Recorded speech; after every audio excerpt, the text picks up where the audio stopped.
The main argument is centring around whether the Act also applies to owners of blocks of flats.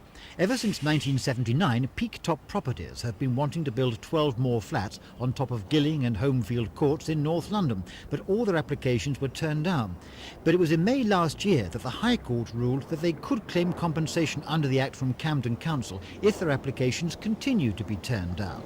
Well, it's historic actually. It goes back to the 1947 original planning legislation. At that time they assumed that people would be entitled to add 10% to their buildings. I think what they had in mind were houses that people could, and what was built into the law was that if they weren't allowed to add 10%, then they would be entitled to be compensated.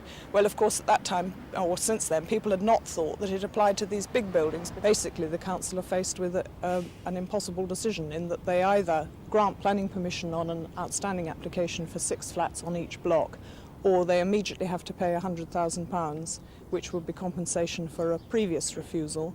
And the problem is that that might not be the end of it, in that they would still, that is without prejudice to their making further applications and further claims for compensation.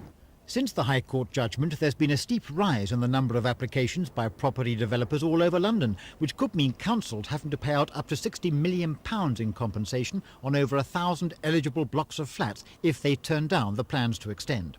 So, is there any evidence that the Department of the Environment is trying to get the law changed?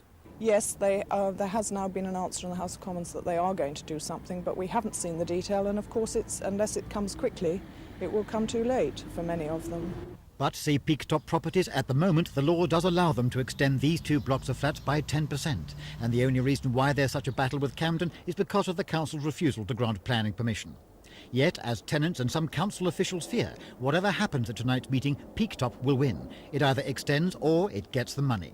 Christopher Rainbow for Thames News.